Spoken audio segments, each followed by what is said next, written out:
This is the pot calling the kettle African American. Whoa! Well, it seems like I've got most things figured out with this new setup. I'm looking semi close to normal. But there's something while people are watching the Jake Paul and Mike Tyson fight, which I have absolutely no interest in that rigged rigmarole.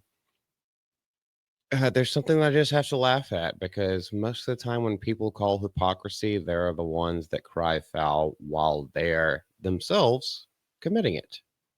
So this comes from Clayton Davis over there at Variety. Matt Walsh is a hypocrite for submitting Am I Racist to the Oscars.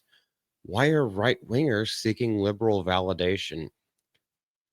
I noticed that he put this in quotations, the liberal part, because, well, I mean, we know, and you don't shy away from it, that Hollywood is mostly liberal. However, there are tons of people on both sides of the aisle who can create art and who do create art and are involved in Hollywood. So this is just someone trying to get a gotcha moment. For me, it's not working, but I am giggling a little bit about it. So, in case you didn't watch the documentary Am I Racist or What is a Woman, this is Matt Walsh from Daily Wire, and he did both of those documentaries. And they're pretty good watches and definitely probably something you can learn and something that you've seen throughout just normal concourse with people in your everyday life. So, in a twist as predictable as a Hollywood sequel, look at this flowery language, conservative media and alt-right commentators. There we go again. There you go again. You're already throwing spice into the pot. Alt-right commentators have made it their mission to ridicule the entertainment industry's award circuit. You've ridiculed it yourselves. You've made it into a mockery. And what are other people going to do? They're going to laugh at that mockery. It's an annual ritual from the Oscars to the Emmys and the Grammys. The commentators use YouTube podcasts and op-eds to denounce Hollywood as a cesspool of liberalism. That's because you don't talk about your own films. All right? You little loud queef. That's the reason why is you always put politics into your speeches and everything when you're not talking about the film or the story that you are portraying. Good gracious. Case in point. I'll let him go on a little bit longer before I just completely destroy him. Case in point. Conservative media company The Daily Wire recently submitted a satirical documentary, Am I Racist, featuring Matt Walsh. There he goes, throwing descriptions out there again for Oscar consideration. Oh my gosh. Can you imagine Amelia Perez star Carla Sofia Gaston being forced to share the same air as him? Why would you put that in parentheses? Oh my goodness. This is something you should be doing on your YouTube channel, not not in a written article on the website, but hey, I digress. You're hired, I'm not. While some observers see this as a troll move, Walsh insists otherwise. He said, "Yes, we submitted our film for Academy Award consideration. No, it's not remotely a troll. We have the highest grossing documentary of the decade. I would have to look at numbers in order to back that up. I highly doubt it, but you never know." Because most documentaries are not released in theaters. This one, however, was. Of course, it should be considered for awards. Now, I kind of agree with him on this because cinema, Oscar considerations, everything like that, it's not supposed to be politically biased the other way, if that makes any sense whatsoever. You're not just because your politics go a different way than what pretty much everyone that gets on stage rails against, doesn't mean that it shouldn't be for consideration for the art itself. Now, you could disagree with it, you could love it, all that good stuff, but is it in the film?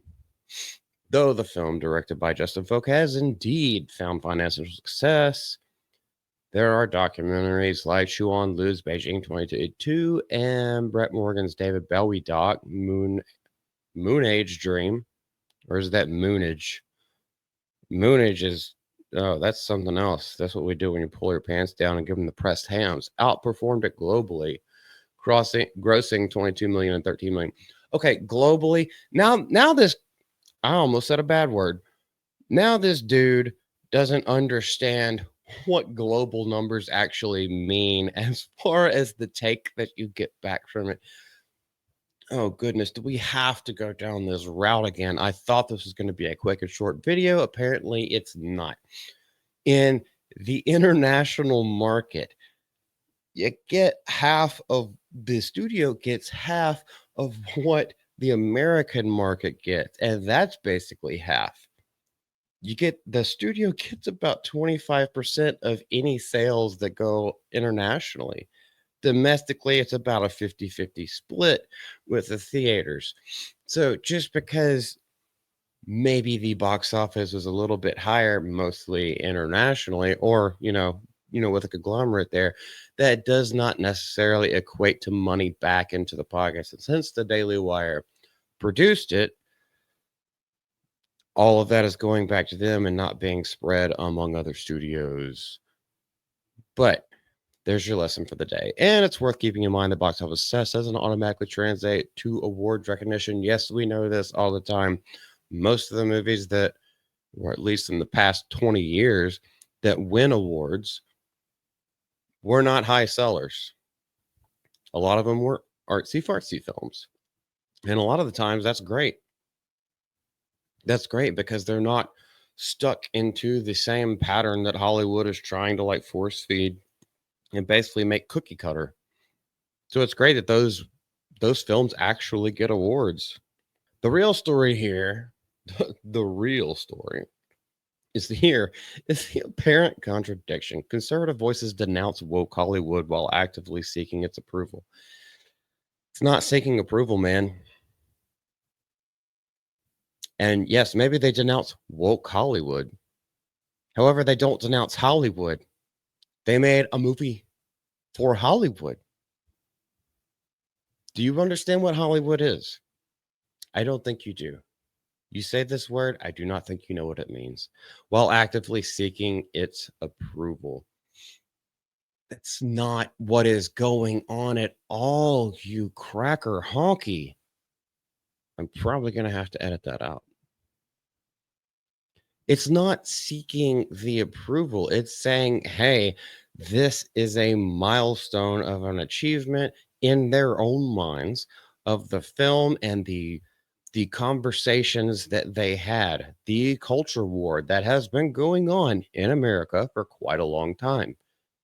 And it doesn't seem to be slowing down one bit. They documented a little part of it. And if it's in like award recognition, or if it's even in the running, more people will see it, more people will be able to make up their own minds. That's what Hollywood was for in the beginning. It was the big pictures.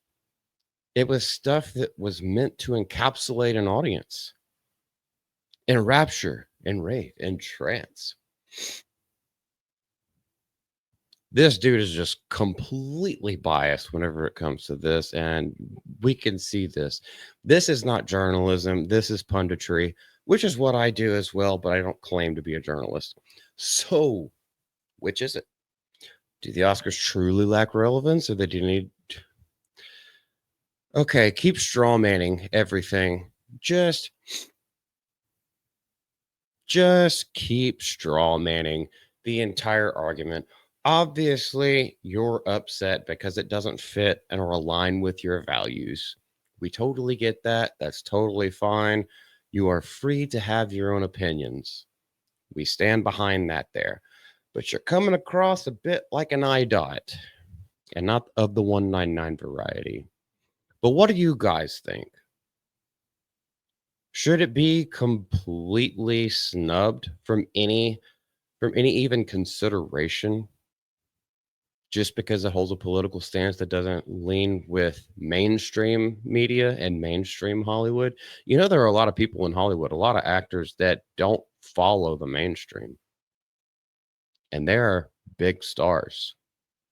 If you didn't know that, take your thumb out of your ass. They're all over the place. The reason they don't speak out is because they get dogpiled on, and they'd rather just focus on the art, focus on the work, focus on the vision, which is what Hollywood was always supposed to be about. It was supposed to be about vision. Let me know what you think. Until next time, this is Multi from the GCA. Y'all take care.